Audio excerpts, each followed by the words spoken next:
Aubrey Eicher here, and today I have a special message for you, and I have a guest.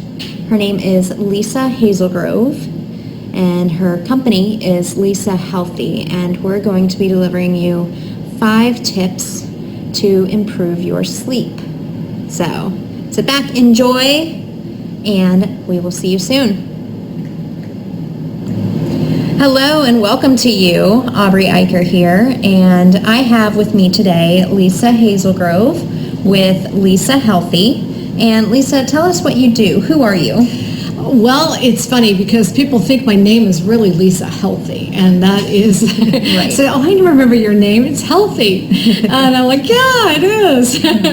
But I call myself a holistic educator, and I provide valuable systems to help people with lifestyle, innovative energy technologies, nutrition, sleep, emotional solutions, and thus I'm hoping to create that authentic plan that is changing people's lives. Yeah. And I love teaching the community how to create a wellness environment. That's great. And help the body heal naturally, and how for one-to-one consultations, sessions, workshops, classes, speaking engagements. And in 2008, I became a wellness instructor with the University of Richmond. And I teach in the Weinstein Wellness Center. Getting ready to get my class going for February. We start on the 22nd. So I'm getting my PowerPoints ready for that right now. And I'm a corporate trainer with Balancing Life Issues. And I'm the founder of HEAL, Holistic Educators Affecting Lives. Yes, which is a great group to be connected with. Thank you. Yeah. Yes. Yeah, Yeah. I've appreciated it. So today we are talking about sleep and how you can improve yours. And we have 5 tips that you can use and begin to implement, and they're very simple. Yep. They're really, there's something that you can start today. And I would say process-wise, because I'm like always the systematic person. Okay, Yes. where can we start? Where can we dig in? I How know. can this not be overwhelming? Right. Start with one. Yeah. Start with one today. Yes. And then maybe come back and then try another one tomorrow. But I want to encourage you, as you're watching this today, be open to it. Be open to, implementing these things in your lives and like thinking outside of the box of what you know now, and outside of the box of, what present circumstances are maybe allowing or not allowing you to do. And there's power in consistency. So the more that you do these things, the benefits compound on each other. So one time is great, Yes. but it's kind of like working out, Yeah. You can work out once, that's awesome. But you're really going to see benefits when you're doing it consistently, okay? So, Lisa, what's number 1? So number 1 is drink more water. And you've probably heard that. I know you've heard that, and you probably tell your clients that. But I always get my class asking me, well, how much water? Isn't it 8 glasses or 8 bottles? And that is antiquated, and that's not individualized. Right. So what I do tell them, the formula is half your weight in ounces per day. But if you are exercising, maybe it's you're participating in a sport, like a lot of my students are athletes. So I always tell them that if they are working out, they're at practice, for every extra hour that you're doing that, add another 8 ounces. So again, half your weight in ounces per day, adding that extra 8 ounces per hour, you are really exerting yourself and working hard, because you want to make sure you're replenishing the nutrients, the water, and the nutrients in the water as well. Yeah, and one of the things that I'm always coaching my clients on as well is start the day with water. Yes. Because as we are sleeping, we're perspiring and we're releasing a lot of that water, so we can wake up in a dehydrated state. You right? can lose. Some people can lose 1 to 3 liters of water while they're sleeping. Wow. Yeah, it's people are fascinated by that. But think about all the work that's going on, and while you're sleeping, we work really hard at that. Believe it or not, that the body is trying to repair muscles and bones and immune systems, especially immune systems. That's critical that you're getting that amount of sleep and the quality to help rejuvenate your immune system. That's why some people are stuck in that revolving door of being sick all the time. Right. My students notice that, they miss a couple of nights, whether they were socializing, where they pulled an all-nighter because they had to cram for an exam, and then a few days later they're sick, and they're going, I should have listened to her, and I should have gone ahead and made time to go to sleep after I studied. Yeah. It's critical. It is critical, yeah. So what's number 2? So number 2 is to cut out all technology about an hour before bedtime. Okay. EMFs, or man-made electrical magnetic fields, have been directly linked to melatonin depletion and sleep disorders. At night, all devices except those used for health purposes, guys, I'm not telling you to turn off the ones that you need to help you breathe, like your CPAP, should be unplugged from the wall outlet, not just turned off, but unplugged. I had a nurse tell me that she was doing an EEG on someone, and she had to stop it. And she said, "If you got your cell phone on your person?" And he said, "Yeah, but it's turned off." She said, "It doesn't matter. It was still affecting the EEG." Wow. So that's how powerful our phones are. So computers and things like that. I have some people that are really diehard. They'll go down and turn off the breaker to the upstairs, because they don't need those. You don't need to use your washing machine or whatever it is you have upstairs. That mine is upstairs. Yeah. Or your TVs. Some people are sleeping with them, and I try to see if we can't gradually get away from that too. But they even turn the breakers off. Yeah. So that they don't have that while they're sleeping, because it will interfere and wake you up. Mm-hmm. And you don't know why. You're going, why am I awake? I don't get this. Yeah. So make sure those are turned off, and I try and do an hour. Of course, we do it in baby steps with the students. I talk about 15, 20 minutes, then increments go to 30 minutes, go to 45, then completely do an hour shutdown of all electronic devices. If you're reading, make sure you're reading from a book. That backlight. Not the Kindle? Not the Kindle, okay. Because that we're going to talk about that in just a minute. Okay. But that back blue light is interfering with the melatonin. Melatonin, I've heard about that one, yes. Is our sleep hormone. It helps us to go to sleep. It secretes from the pineal gland, or what we call our third eye. Mm-hmm. And so right back here, right? So right back here, yeah. Mm-hmm. And so it will interfere with that, and so it's good to turn all that stuff off. Yeah. Cool. Yes, very cool. What's on tap for number 3? So number 3, I think you'll like. Okay.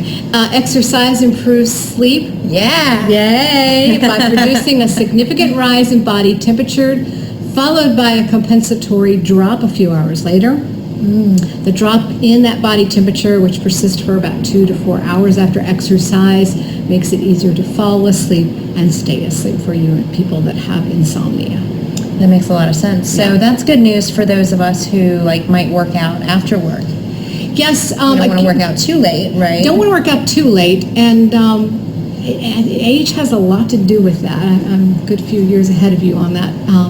And if we look at our clock, that's the hardest working time for our heart. So I do gauge that by age. Yeah. As well as medical conditions, people that have problems with their heart and their own heart medication. Okay. So, you or you can ask me, we'll work out a plan that is conducive to specifically their needs. Yeah. Absolutely. Individualized. Everybody is different. Everybody's different, yes. So I wouldn't want somebody maybe that's had a few heart attacks to be maybe working out at that time. Right. Makes a lot of sense. Okay, so what's number 4? So number 4 is a breathing exercise. Pranayama, I believe is how you say it in yoga. Yes. And it's called 4-7-8. It's a simple technique. It almost takes no time. It requires no equipment. It can be done anywhere. And it's a natural tranquilizer for the nervous system. It's unlike tranquilizing drugs, which are often effective when you first take them, but then they lose their power over time. This exercise is subtle when you first try it, but it gains power with repetition and practice. Do at least twice a day is what Dr. Weil recommends. And basically it's breathing in for a 4 count. Mm-hmm. It's holding your breath for a 7 count, and then pushing that out for 8 counts. Okay. So it would look something like, Yeah, can we try it? let's go ahead and try it. Okay. Yeah. So breathe in 4 counts. Hold.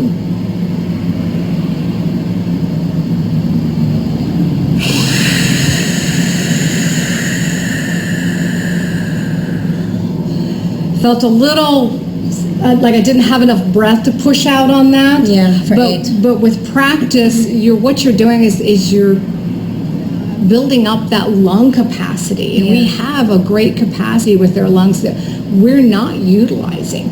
And if we're doing this twice a day, and Dr. Weil says to do it 4 times, build up to that, sometimes 2 at night. So no more than 4 times for the first few weeks. That makes sense. No more after the first few months after an 8 count.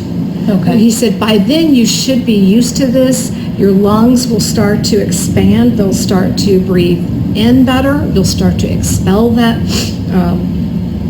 breath as well. So again, practice.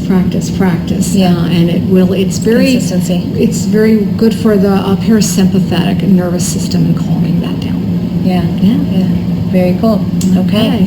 So number 5, I like this one. Number 5, yes, Virginia, there is something called white noise. Everybody thinks I'm kidding around with this one and pulling their leg. But this sound combines all those noise frequencies to create a steady background hum that drowns out sounds that keep us up. It may help to treat insomnia. It's great for that because it could lead to hearing problems.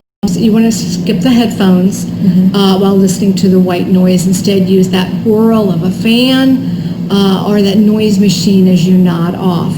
I have a friend of mine, and he loved this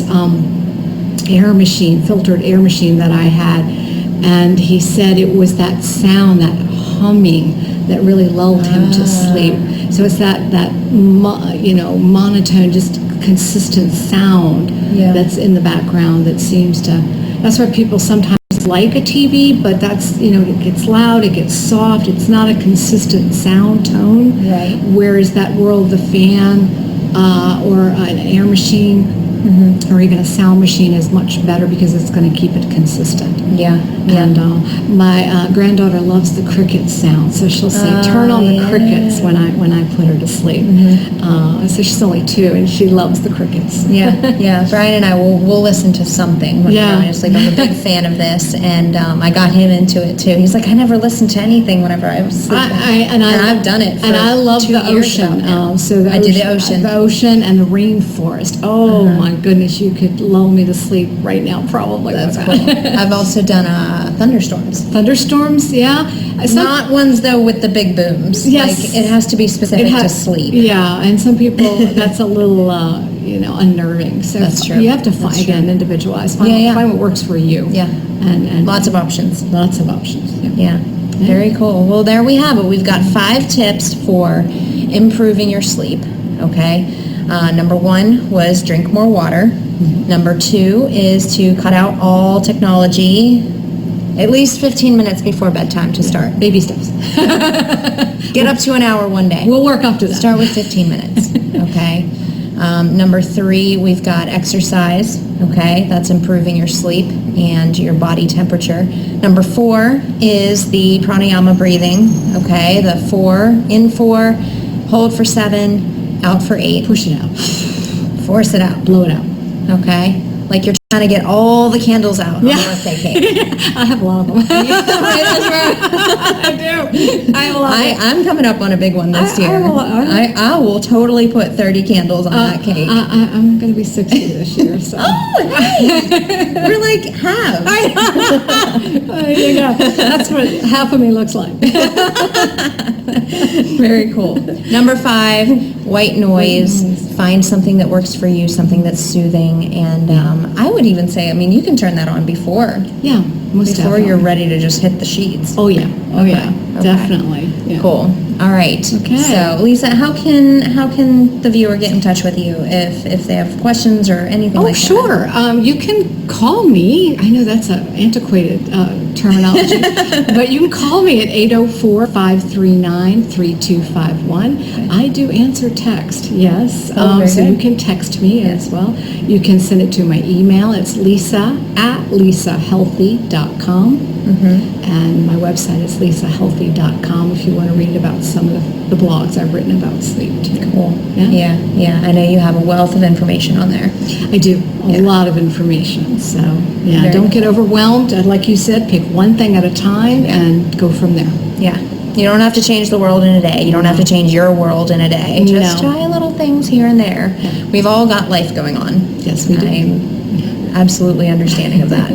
So, all right. Well, we will look forward to talking with you again soon. Have a great rest of the day. Yes. Share this Beautiful with a day. friend if you think that it's something that they could benefit from. I don't know actually anybody within my circle of friends that couldn't use more or better sleep. Yeah. But share it. Give us some comments. Give us some feedback. We'd love to hear what you're facing or what your questions are and that kind of stuff. And we'll see you soon. Yeah, see you soon.